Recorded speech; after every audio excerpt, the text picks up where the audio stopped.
하나님이 두 번째 보시면 9가지 재앙을 뭐 계속 연타로 잽을 날리시는 것처럼 하나님이 계속 잽을 날리시다가 하나님이 마지막 펀치를 바로에게 날리기 직전입니다. 이 11장 1절 말씀 같이 읽어보십니다. 여호와께서 모세에게 이르시기를 내가 이제 한 가지 재앙을 바로와 애굽에 내린 후에야 그가 너희를 여기서 내보내리라. 그가 너희를 내보낼 때에는 여기서 반드시 다 쫓아내리니. 예, 거기 보시면 내가 이제 한 가지 재앙을 바로에게 내릴 거다. 마지막 한 방이 남아있다는 거예요. 지금 9번 계속 잽 하나님이 바로를 뭐 툭툭툭 치시는데 그래도 바로가 뭐 휘청휘청하다 또 뭐 고집을 피우고 그냥 이렇게 안 되잖아요. 마지막 하나님이 가장 강력한 펀치를 한데 빵 때리시려고 이제 한 가지 재앙이 남아 있다.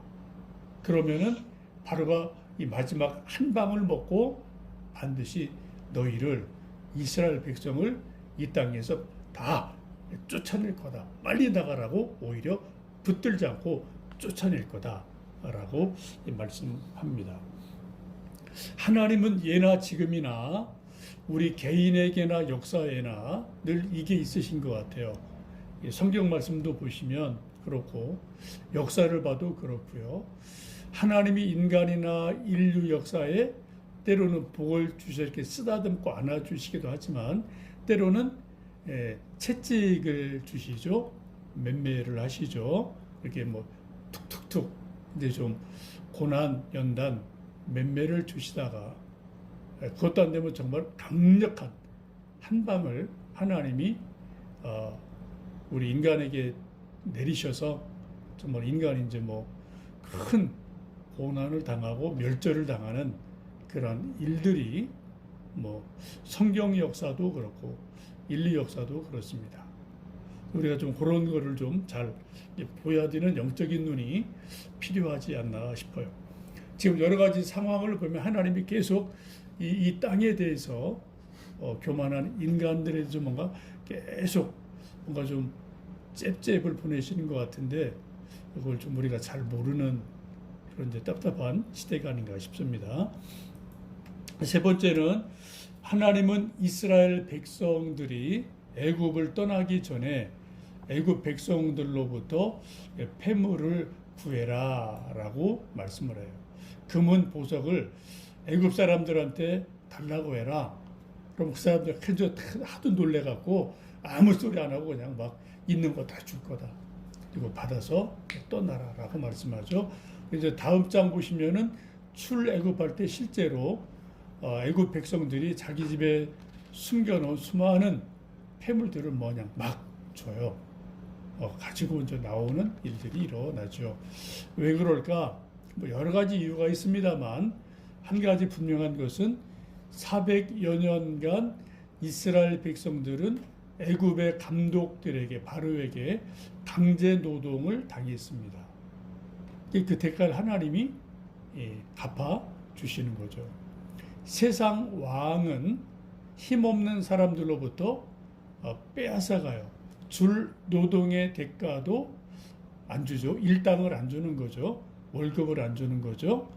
그런데 하나님은 그것을 다 쌓아 두셨다가 마지막 때 그걸 다 갚아주셔서 이제 보물을 가지고 나오게 하시는 일이 일어납니다.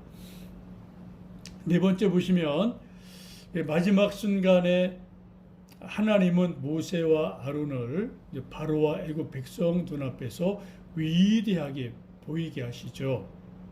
한 사람을 어떤 사람을 위대하게 하시고 또 사람들 앞에서 크게 보이게 하는 것, 큰 사람을 만들어 주시는 것도 하나님이 일하시는 방법인 것을 봅니다. 우리 3절 말씀 같이 읽어보십니다. 여호와께서 그 백성으로 애굽 사람의 은혜를 받게 하셨고 또 그 사람 모세는 애굽 땅에 있는 바로의 신하와 백성의 눈에 아주 위대하게 보였더라. 예, 11장 3절 말씀 보시면 아주 중요한 말씀을 하나님께서 하세요. 그 사람 모세는 애굽 땅에 있는 바로의 신하와 백성의 눈에 아주 위대하게 보였더라. 그전에는 이 9가지 재앙이 임하기 전에는 바로나 애굽 사람들이 이 모세를 알기를 우습게 알았어요. 그죠? 그래서 뭐 말하면 듣지도 않고요. 아유, 정신없는 놈. 아이고, 뭐 저거, 뭐 노예. 뭐 이렇게 정말 아주 깔보고 아주 그냥 무시하는 그러한 말과 일들이 아주 많았어요. 그런데 9가지 재앙이 연거푸 일어나면서 어떤 변화가 일어납니까? 바로의 신하들, 고관 대작들이 또 애굽 백성들의 눈에 이야, 모세가 보통 사람이 아니구나. 모세가 한번 손을 들면, 한번 지팡이를 때리면 이게 뭐 재앙이 그냥 막 쏟아져 내리는구나. 그런 두려움이 생기는 거죠. 그래서 이 애굽 사람들의 눈에 모세가 아주 위대하게 보였다. 큰 인물로 보였다라고 말씀을 합니다. 여러분 왜 그런가요? 이건 뭐 저나 여러분이나 세상 이치가 다 그런 거예요. 사람들이 나보다 키가 작든 실력이 작든 권력이 작든 돈이 작든 나보다 작거나 약해 보이면 사람은 누구나 다 이렇게 사람 깔봅니다. 그죠? 이건 본능이에요, 본능. 이건 아무도 예외 없어요. 나보다 약하든 힘이 없든 뭐 이러면은 하고 내려다보고 깔보게 돼요. 그 사람 말 별로 듣지 않습니다. 신경 안 쓰고 무시할 때가 참 많아요. 그런데 나보다 힘이 더 세든지 권세가 더 크든지 권력이 크든지 돈이 많든지 지식이 많든지 하여튼 어떤 직장에서 나보다 직급이 높든지 하면은 그 사람 말을 무시를 못해요. 왜요? 힘이 나보다 세니까. 그래서 하나님 하시는 여러 방법이 있는데 그 중에 하나님 일하시는 좋은 방법 중에 하나가 뭐냐? 택한 하나님의 백성을, 뭐 모세를, 다윗을, 목사를, 어떤 사업가를, 어떤 정치인을, 하나님의 사람을, 한 사람을 큰 사람으로 만드셔요. 위대한 사람으로 만드세요. 실력 있는 사람으로, 부자로, 아니면 권력 있는 사람으로, 아니면 막 지혜가 있는 사람으로, 그런 사람으로 하나님이 만들어 주실 때가 있어요. 왜 그래? 사람들이 그 말을 들으니까. 그 사람한테 사람들이 모이니까. 이게 아주 중요한 일이죠. 그래 여러분, 하나님의 일을 하기 위해서는 때로 우리가 겸손해야 되지만 때로는 큰 사람이 될 필요가 있습니다. 위대할 필요가 있어요. 물론 내가 위대하다고 위대하게 되는 게 아니죠. 자기 스스로 크게 되고 자기 스스로 위대해지려고 했던 사람들은 결국은 다 꽈당하고 다 무너지고 망했습니다. 사울왕 그랬고요. 뭐 바로 그러고 다 뭐 성경이나 역사를 보면 스스로 높아진 자는 다 넘어지고 망했어요. 이제 하나님이 세우셔서 위대하고 큰 인물이 된 사람들은 오래 가요.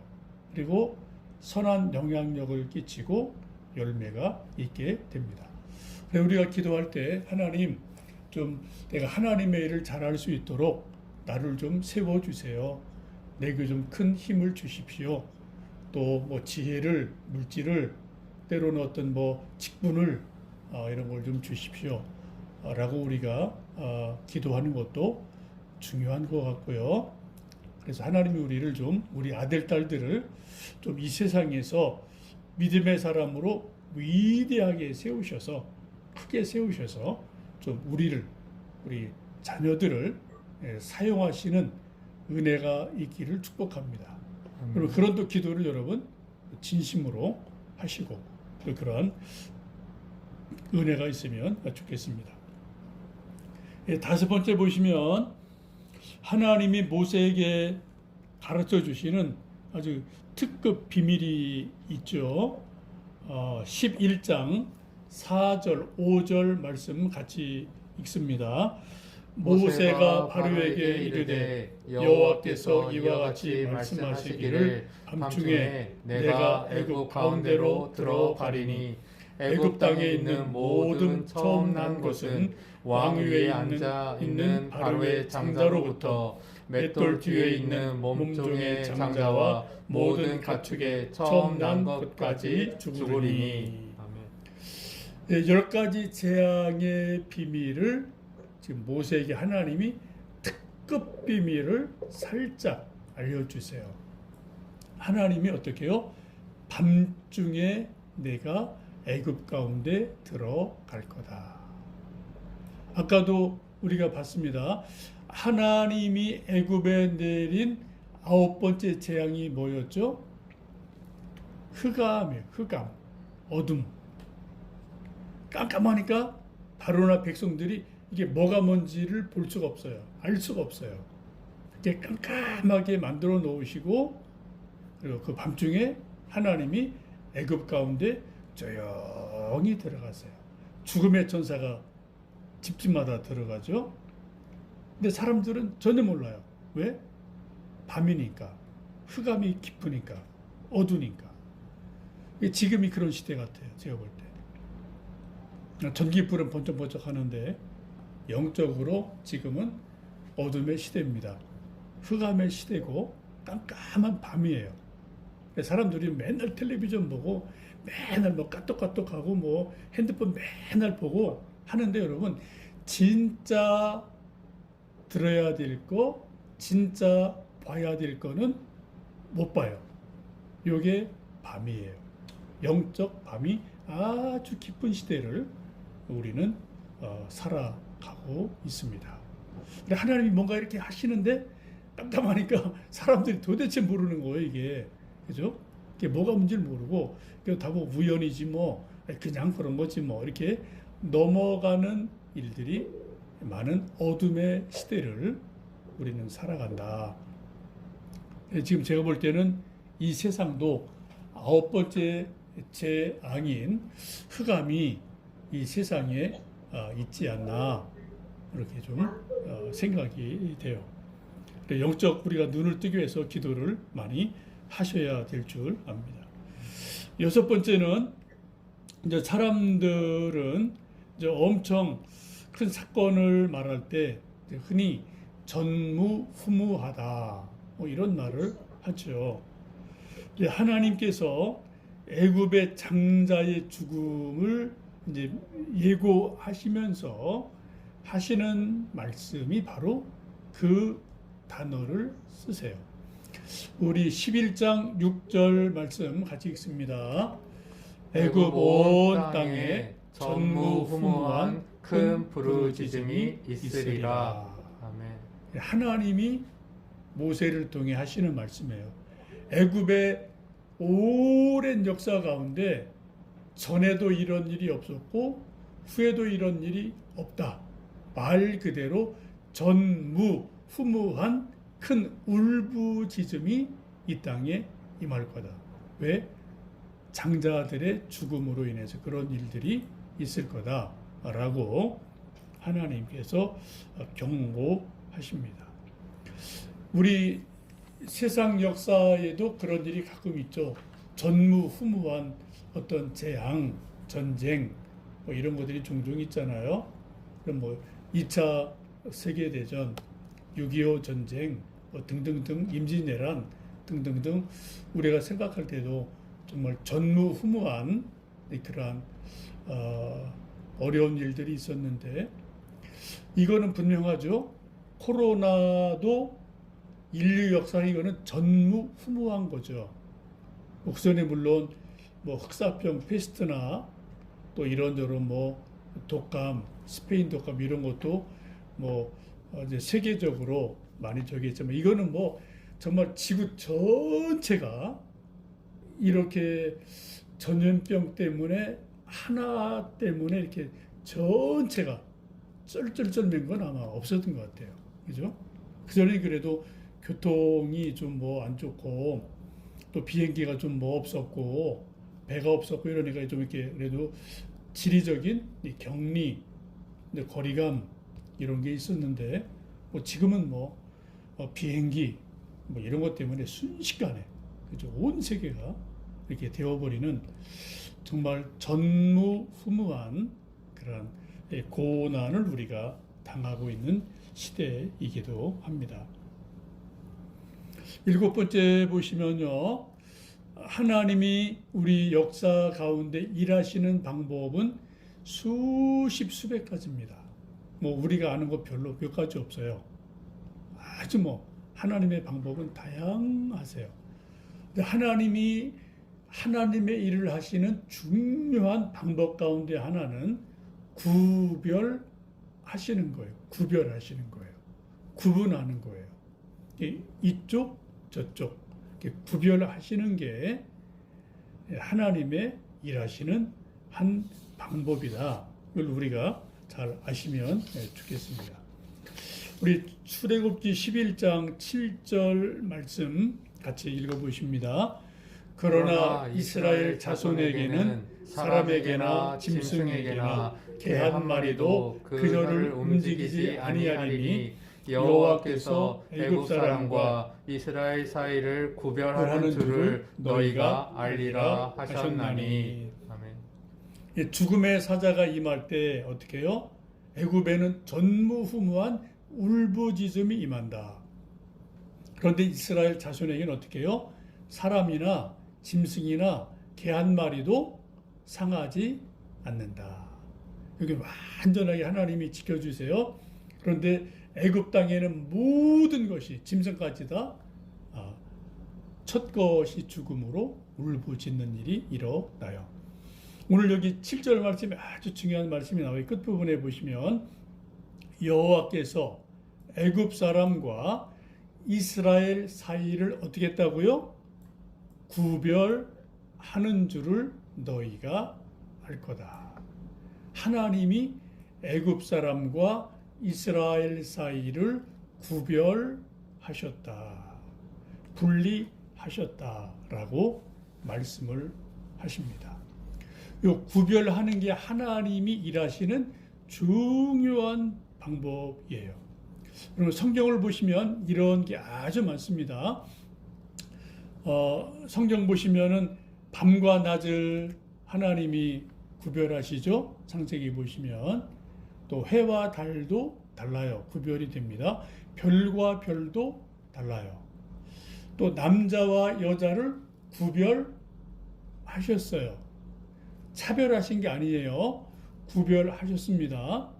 죄인과 의인을 구별하십니다. 예수님도 복음서에서 말씀하시는 것처럼 양과 염소를 구별하셔요. 달라 놓으셔요. 똑같이 안 놓으세요. 또 마지막에는 천국과 지옥으로 우리 인간들을 구별하셔서 가도록 하십니다.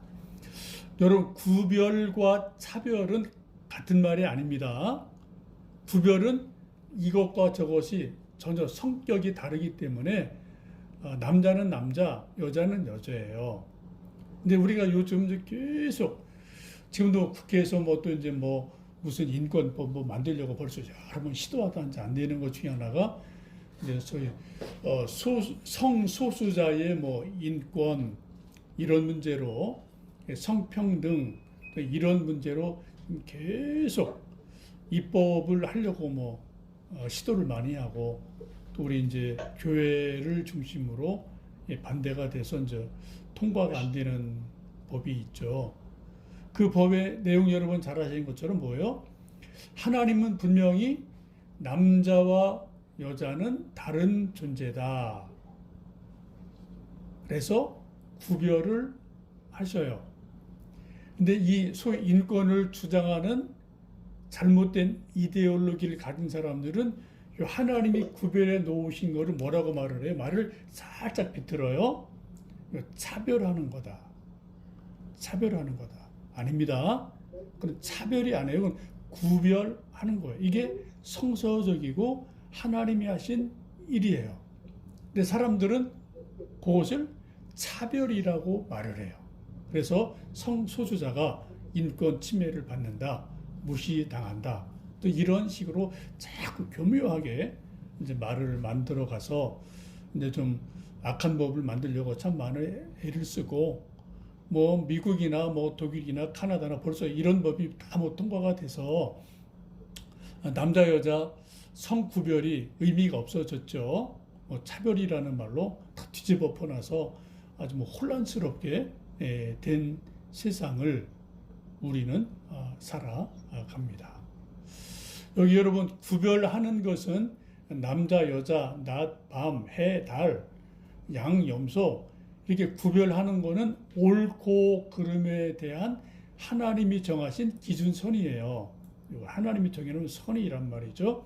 근데 자꾸 사람들이 이거를 기준선을 뒤틀어 버리고 없애버리고 이건 차별이야, 차별선이야 해서 자꾸 없애려고 이상한 짓을 많이 하죠. 여러분 뭐 잘 아시는 것처럼 미국이나 캐나다 이런 데도 보면은 여권에 뭐 파더, 마더 이런 단어를 뭐 쓰죠. 페어런츠 1, 뭐 페어런츠 2, 뭐 부모 1, 부모 2 이런 식으로 성 중립적인 용어를 뭐 이미 쓰고 있죠.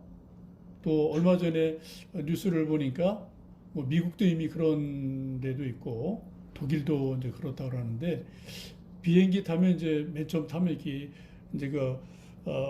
스튜어디스가 이제 뭐 쭉 오신 거 환영합니다 하고 이제 뭐 웰컴하는 멘트 하잖아요. 그때 이제 맨 처음 보통 하는 멘트가 신사숙녀 여러분, Ladies and Gentlemen 이렇게 이제 호칭을 하고 우리 비행기 타신 거 환영합니다. 우리 이렇게 여기서 이렇게 갑니다. 하고 이렇게 이제 호칭을 해요. 근데 이게 또 성차별이다 라는 항의가 들어와서 이미 미국에서 많은 비행사가 또 독일의 소위 선진국들에서 이거를 안 써요. 그래서 어떻게 합니까? 그냥 승객 여러분 이렇게 나가요. 이게 지금 막 추세입니다. 아마 우리나라도 어쩌면 뭐 1, 2년 지난 다음에 혹시 이제 칼이나 못 탔는데 신사숙녀 여러분 뭐 지금 우리 뭐라고 그러죠? 승객 여러분이라고 하나 우리나라는요. 하여튼 이런 일들이 지금 계속 여기저기서 이루어지고 있다. 근데 여러분 하나님 하시는 일은 구별하는 겁니다. 하나님의 방법이에요. 양과 염소를 분명히 구별하셔요. 하여튼 여러분 이스라엘과 애굽을 구별하셨다. 그리고 여러분 기억하시면 좋겠습니다. 8번째 보시면 모세는 이스라엘 백성이 애굽을 떠날 때 모습을 어떻게 말하나요? 11장 8절 말씀 읽습니다. 왕이 이 모든 신하가 내게 내려와 내게 절하며 이르기를 너와 너를 따르는 온 백성은 나가라 한 후에야 내가 나가리라 하고 심히 노하여 바로에게서 나오니라. 이제 이 모세가 바로에게 마지막 경고를 쭉 하고 끝부분 보시면 심히 노해서 바로에게 막 화를 내면서 모세가 나오죠. 근데 마지막 한 말이 무엇입니까? 하나님의 재앙이 마지막 임하게 되면은 이 모든 신하가 애굽의 모든 신하가 내게 모세죠. 내게 와서 절을 하면서 좀 제발 좀 가주세요. 제발 우리 땅 떠나세요라고 절을 하며 등 떠밀 거다라고 말을 하는 겁니다. 그 전까지는 어떻게 하든 모세와 이스라엘 백성을 잡아놓으려고 애를 썼어요. 왜요? 일꾼들이니까. 그래야 좀 일 시키니까. 근데 재앙이 너무 많으니까 이제는 뭐예요? 그냥 절을 하면서 제발 우리 땅에서 나가주세요. 제발 나가세요. 라고 등 떠밀어야지 우리가 나간다. 라고 말하죠. 여러분 잘 아시는 것처럼 남한산성에서 인조가 이제 청나라 뭐 병자호란 때문에 이제 도망갔다가 뭐 한두 달 만에 이제 항복을 하죠. 그리고 서울 저쪽 잠실 쪽에 있는 삼전도에서 이제 9번이나 무릎 꿇고 절하고 항복을 하죠. 삼전도비가 거기 있지 않습니까? 그 의미가 뭐예요? 조선의 왕이 오랑캐 왕에게 9번이나 머리를 땅에다 지디기고 절을 하고, 절하면서 하는 말이 뭐예요? 항복하면서 하는 말이 뭡니까? 제발 우리 땅에서 좀 나가주세요. 제발 나가주세요. 달라는 거 다 줄 테니까 제발 좀 우리 땅에서 나가주세요. 그게 삼전도 굴욕이잖아요. 그죠? 힘이 없으니까. 그런데 지금 모세가 하는 말이 그런 의미예요. 10가지 재앙이 임하면은 애굽 백성들이 모세한테 절을 하면서 제발 나가주세요. 제발 좀 가세요. 라고 할 거다. 라고 마지막 경고를 하는 것을 보게 됩니다. 9번째 보시면 이제 하나님은 마지막 기적 10가지 재앙을 예고하고 기다리십니다. 하나님은 지금도 세상을 향해 계속 경고도 하시고 이적도 베푸시고 뭐 이런저런 일을 하지요. 그러나 우리 인간들은 우매해서 눈앞에 있어도 잘 모르고 뭐 가까이서 소리쳐도 뭐 알아듣지를 못하고, 예수님도 그러셨잖아요. 눈은 떴지만 다 맹인이다. 뭐 듣긴 들어도 하나도 못 듣는구나. 보긴 봐도 하나도 못 보는구나. 그런 탄식을 예수님께서도 그 당시 이스라엘 백성과 유대인들에게 하신 말씀을 우리가 기억을 합니다. 지금도 좀 뭐 그런 시대가 아닌가 생각하게 돼요. 마지막으로 11장 9절 10절 말씀 읽습니다. 여호와께서 모세에게 이르시기를 바로가 너희의 말을 듣지 아니하리라. 그러므로 내가 애굽 땅에서 나의 기적을 더하리라 하셨고, 모세와 아론이 이 모든 기적을 바로 앞에서 행하였으나 여호와께서 바로의 마음을 완악하게 하셨으므로 그가 이스라엘 자손을 그 나라에서 보내지 아니하였더라.